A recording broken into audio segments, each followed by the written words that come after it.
Guys, let me share with you a secret of mine. Well, it's not really a secret.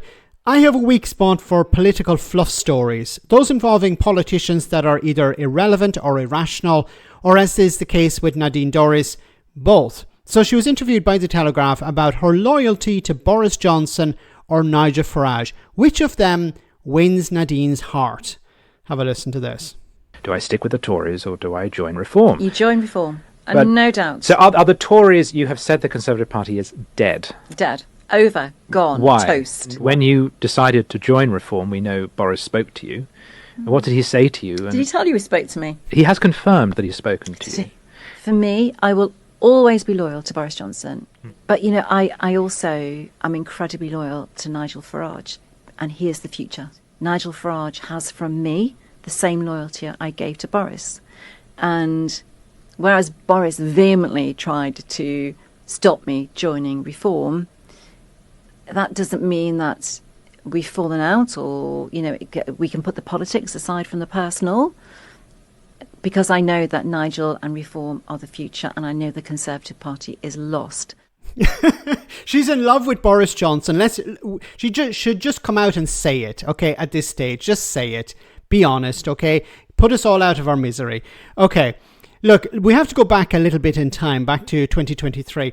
What happened? Well, Nadine Dorries was criticising the party for kicking Boris Johnson out. It was a betrayal of Boris Johnson, the great leader who won the massive majority back in 2019, who got Brexit done, who done all these great things, and it was a massive betrayal. She had become a bit of a thorn in the side for the new Tory leaders. She didn't really recognise them in a sense.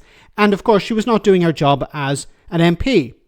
She dragged her heels. She had planned to not stand in the general election 2024, but she was forced out, and there was a by-election which the Tories lost to Labour in 2023. So it was a massive embarrassment. Now, Nadine Dorries was probably hoping that Boris Johnson would come back as Prime Minister, make some massive return. The boy is back, you know, he's the new leader again. He's going to deliver a massive victory for the Conservatives, but this doesn't seem to be happening. And I think what's happened since then was Nadine Dorries decided, I'm going to look around. Got to find who is the new kid on the block. Of course, it's Nigel Farage and Reform. So I don't know what happened, whether she reached out to them or they reached out to her, but there was some sort of agreement. And what does she deliver? What does she add to Reform? Well, pretty much nothing, which gives me the impression that she reached out to them as opposed to them reaching out to her, because she's not an MP anymore. She's not a councillor. She doesn't really have any star power. What does she do? She does the odd interview where she talks about Nigel Farage being great and being the wave of the future. But that's it. What does she actually bring to the party? Very little, especially as you have ex-MPs, other ex-MPs, but you have people with more star power. You even had a sitting MP defect to Reform, which is much more valuable than, you know, failures like Nadine Dorries.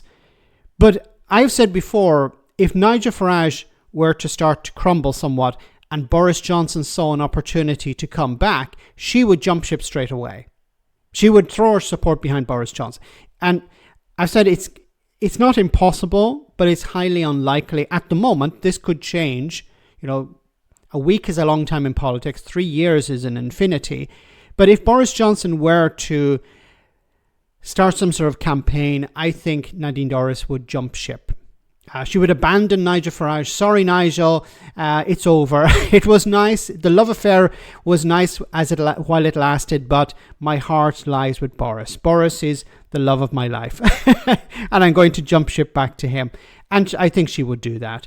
She doesn't have any real loyalty to Reform. She doesn't have any loyalty to the Conservative Party either. Her loyalty is to Boris Johnson because, let's face it, she's in love with the guy. I don't know what she sees in him.